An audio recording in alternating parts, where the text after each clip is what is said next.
will the volume of two liquids combined be the same as the sum of the individual volumes? Well, let's try an experiment. I have water here. I'm going to add 50 milliliters of water to the one graduated cylinder. Here we have 50 milliliters of water, and then to the second one, I'm going to add 50 milliliters of methanol.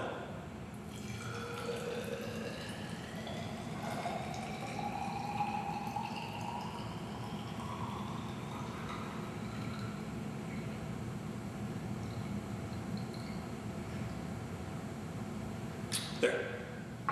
So here we have 50 and 50. Now I'm going to add these two liquids to a 100 ml graduated cylinder. And I'm going to add them at the same time so they will then mix as they are poured into the graduated cylinder.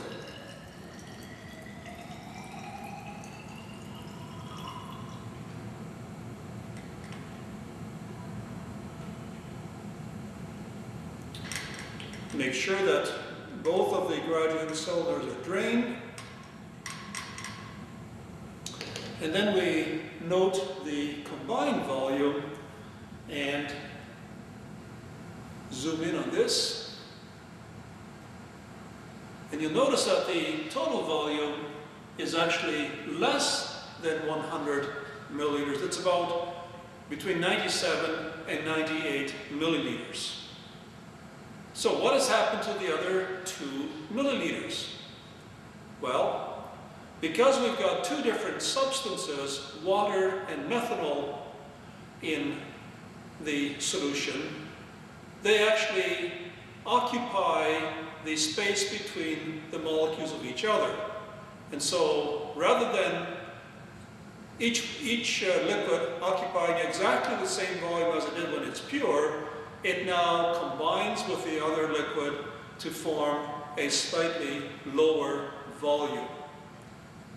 And this is typical of many liquids, that when you combine liquids, the total volume will be less than the sum of the individual volumes. What happens if we mix equal volumes of a liquid and a solid? I have here 50 milliliters of water and 50 milliliters of sugar. We'll transfer those into a separate beaker.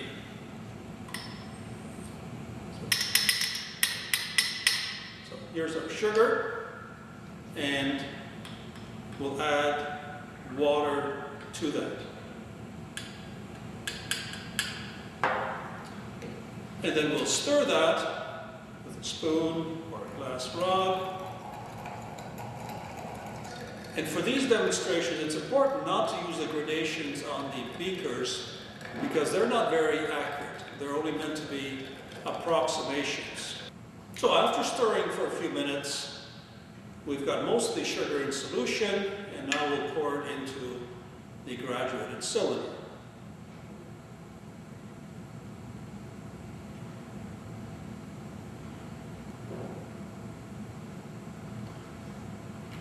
There's still a little bit of undissolved sugar left in the beaker, but you can see that the total volume is significantly less than the sum of the two.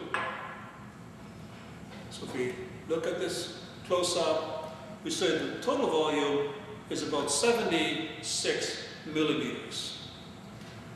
And again, that's because when the sugar dissolves, it actually fits in between the water molecules. And of course, you can also argue that the sugar that I use, granulated sugar, has spaces in between. And so not all of the space between the sugar crystals is actually occupied by sugar. There's also air in there. And so the total volume is again less, the combined volume is less than the sum of the two individual volumes. You could also use salt In this case, you cannot use an equal volume of salt and water because salt doesn't dissolve quite as well in water as sugar does.